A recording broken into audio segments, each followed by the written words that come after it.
نبی رحمت صلی اللہ تعالیٰ علیہ وسلم نے مولا علی شیر خدا اور حضرت عمر فاروق، بندے بھی حضور نے وہ چنے جو سرخیل ہیں دونوں، مولا علی فاروق اعظم امیر المومنین، دونوں کو بلایا اور بلا کے فرمایا یہ میرا جبہ لے جاؤ اور میرے بعد، میرے وصال کے بعد وہاں جانا کرن میں تمہیں اویس ملے گا، اسے میرا جبہ دینا۔ اور دیکھو کیا خوبصورتی ہے لفظوں میں، یہ بات ان کی شان کو کہاں سے کہاں لے گئی۔ محبوب فرمانے لگے اسے کہنا میری امت کی بخشش کی دعا کرے، اسے کہنا میری امت کی بخشش کی۔ حضرت علی المرتضیٰ کا رتبہ بھی ان سے زیادہ ہے، جناب عمر کا رتبہ بھی، اس کا مطلب ہے بڑا بھی چھوٹے سے کبھی کبھی دعا کے لیے کہہ سکتا ہے کہ یار میرے لیے دعا کر دینا۔ نبی کریم علیہ السلام نے جبہ دیا، جبہ دے کے بھیجا۔ حضرت عمر گئے ملنے، جناب مولا علی گئے، جا کے پوچھا وہ کدھر ہے، کہا وہ دیوانے سے ہیں، گھومتے رہتے ہیں۔ جب ملاقات ہوئی تو حضرت اویس کرنی دوڑے آئے، جناب عمر کہنے لگے آپ کا نام اویس ہے؟ کہنے لگے ہاں عمر فاروق میرا نام اویس ہی ہے۔ پھر آگے بڑھ کے کہنے لگے علی آپ کی طبیعت مبارک کیسی ہے؟ پھر وہ جبہ وصول کیا، کہا محبوب نے کہا تھا امت کے لیے دعا کرنا، تو حضرت اویس نے فوراً سر سجدے میں رکھ دیا۔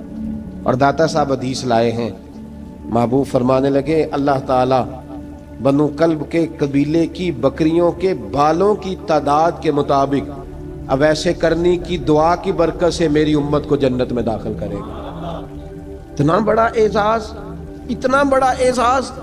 حضرت اویس کرنی رضی اللہ تعالیٰ انہوں نے دعا کی، پھر واپس لوٹے۔ یہ تو داتا صاحب کی بات ہے۔ اب اگلے جملے حضرت محدث بہاولپوری نے ایک ذکر اویس نام کی کتاب لکھی ہے، حضرت علامہ فیض احمد صاحب اویسی رحمۃ اللہ علیہ، انہوں نے لکھا ہے کہ حضرت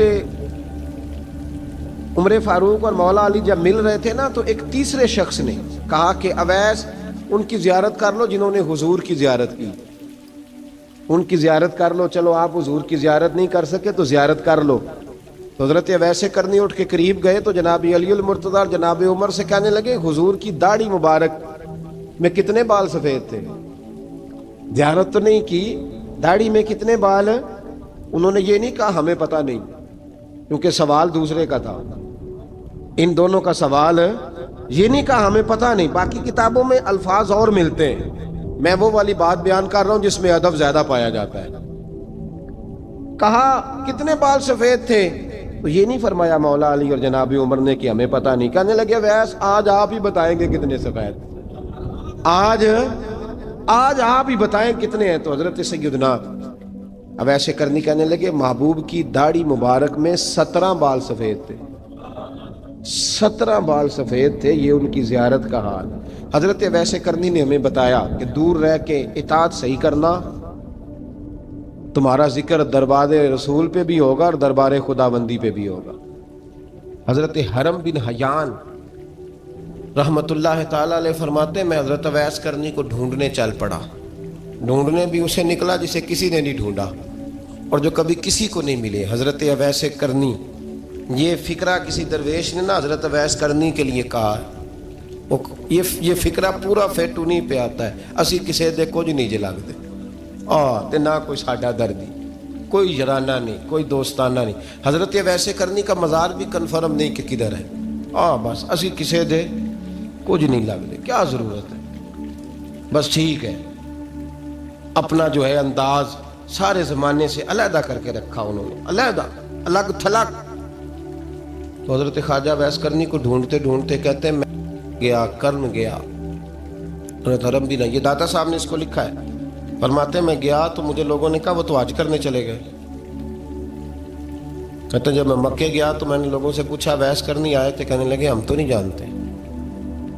یہ تو میرے جیسے لوگ ہوتے ہیں نا جن کی تصویریں زیادہ نکلتی ہیں تو جن کی ویڈیو زیادہ ہوتی ہے تو لوگ زیادہ جاننے لگتے ہیں، ورنہ رب کریم کے بندے تو چھپے ہوئے، چکر میں پڑے ہی نہیں۔ کون اویس کرنی؟ انہوں نے کہا کہ حضرت اویس کرنی، چہرے پر برس کے داغ ہیں، کمزور سا وجود ہے، داڑھی زیادہ گھنی نہیں۔ جب حالات بتائے تو کہنے لگے اس طرح کا ایک شخص آیا تھا، اس نے طواف کیا تھا، پہلے بھی دنیا کرتی ہے پر جب اس نے کیا ہے نا تو اس کے طواف نے وہ خود بھی رویا ہے اور بھی بڑے روئے ہیں۔ وہ جب حجر اسود پہ آیا ہے تو رنگ بدلتا دیکھا ہے، کہا وہ کدھر گئے؟ کہنے لگے پورا نہیں پتا، اتنا ضرور خبر ہے کہ ان کے انداز بتاتے تھے کہ اب مدینے جائیں گے۔ جناب حرم بن حیان کہتے ہیں پھر میں مدینے گیا، میں نے خواجہ اویس کو ڈھونڈا، میں نے کہا یار میں نے حضرت خواجہ اویس کرنی کو ملنا ہے، کسی نے بتایا ہے کہ وہ مدینہ شریف آئے، تو لوگ کہنے لگے ہم نہیں جانتے وہ کون ہے۔ لیکن نا دنیا جان گئی، دنیا میں بڑا کچھ ہو گیا، بائی نیم لوگ جاننے لگے، ہوٹلوں پہ پہچاننے لگے، سڑکوں پہ پہچاننے لگے۔ لیکن بات تو یہ ہے کہ جن کو پہچاننا چاہیے اگر وہ پہچان لیں پھر تو بڑی بات ہے، پھر تو بڑی بات ہے۔ لیکن اگر وہاں ہی پہچان نہ ہو سکے تو پھر تو معاملہ بڑا الگ سا ہے نا۔ عزیز بھائی، حضرت خواجہ اویس کرنی کے بارے میں پوچھا تو مدینہ شریف کے زائرین اور وہاں کے مقامی لوگ بھی کہنے لگے کوئی نہیں پتا، ہم نہیں جانتے، ملے ہی نہیں۔ تو کہا باریک سا وجود ہے، پرانا سا لباس ہے، برس کے داغ ہے، چہرے پہ داڑھی زیادہ گھنی نہیں، کسی کو پاس نہیں بٹھاتے۔ اور پھر ایک جملہ اور کہا، سنا ہے روتے ہیں تو بڑے درد سے روتے ہیں، سنا ہے بھیگی رہتی ہیں پلکیں، سنا ہے ان کی پلکیں بھیگی رہتی ہیں۔ میں 2-4 دن پہلے کسی سے سن رہا تھا شعر، اس نے کہا تھا ایک واری میری آنکھیاں تو انہوں نے اتھرو پونجے سن، ہن چسکا پہ گیا رونے دا، ہر ویلے یا ہوزاری ہے۔ کہتے ہیں کہ وہ اس طرح کی اس کی کیفیت ہے۔ کہتے ہیں میں نے کہا یار وہی تو اویس کرنی تھے، کدھر گئے؟ کہنے لگے کوئی خبر نہیں، جب وہ آئے ہیں تو ان کے آنے کا انداز ہی نرالا تھا، سسکیاں اور آہیں نکل گئیں اس شخص کی جب وہ مدینے آیا۔ حضرت حرم بن حیان کہتے ہیں میں ڈھونڈتا رہا، تلاش کرتا رہا، پھر میں ان کو ڈھونڈتے ڈھونڈتے عراق میں آیا تو نہر فرات کے کنارے ایک کمزور سے آدمی کو ریت کے ٹیلے پر بیٹھ کے وضو کرتے دیکھا۔ کہتے ہیں جب ان کا وضو مکمل ہوا تو میں نے کہا السلام علیکم، تو کہتے انہوں نے چہرہ نہیں پھیرا، وہیں بیٹھے بیٹھے کہنے لگے وعلیکم السلام یا حرم بن حیان، یا حرم بن حیان وعلیکم السلام۔ کہتے میں نے کہا کہ من انت، آپ کون ہے؟ تو کہنے لگے وہی ہوں جسے تم مکے اور مدینے ڈھونڈتا رہا۔ تو کہتے میں نے کہا حضور آپ میرا نام کیسے جانتے ہیں؟ بڑا خوبصورت جملہ ہے، اللہ کرے آپ کو یہ یاد رہ جائے، سبق کبھی نہ بھولنا، یہ سبق کبھی نہ بھولنا۔ بابا صاحب کے مزار پہ گئے تو خالی آ گئے، دادا صاحب گئے تو خالی، ایسے ہی چلے گئے۔ ہم فارغ لوگ تھے، کوئی کام نہیں تھا کہ بابا فرید کی گلیوں میں گھومتے رہے، ہم فارغ تھے کہ 2 بجے حضرت سلطان باہو رحمت اللہ علیہ کی جالیوں کے سامنے کھڑے رہے۔ ہم کوئی پتھر چاٹنے والے لوگ تھے کہ آدھی رات بیت گئی اور ہم بزرگان کرما والا شریف کھڑے رہے؟ یہ کیسے ہو گیا کہ محدث اعظم کے مزار پہ کھڑے رہے؟ ایسے ہی کوئی بات تھی؟ حضرت اویس کرنی بول کر فرمانے لگے، کہنے لگے کیا کہا تو نے کہ میں تجھے کیسے جانتا ہوں؟ فرمانے لگے تو مجھ سے پیار کرتا ہے، عارف تو روحی من روحی کا، میری روح تیری روح کی جاننے والی ہے۔ یہ روحوں کا رشتہ ہے، یہ خطا نہیں جایا کرتا۔ عارف تو روحی من روحی کا، میری روح تیری روح کو جانتی ہے۔ یہ کیسے ہو گیا؟ کوئی ایسے لوگ تھے تو اتنی جگہ مجھے تلاش کر آیا اور میں تجھے جانوں نہ؟ یہ کیسے ہو سکتا ہے؟ یہ کیسے ممکن ہے؟ تو ڈھونڈتا رہا گلی گلی اور میں کہوں کہ میں تجھے جانتا نہیں؟ فرمایا حرم بن حیان میں، ہاں میں دعا کرتا ہوں اللہ کی بارگاہ میں کہ رب کریم مجھے اور تجھے جنت میں اکٹھا کر دے۔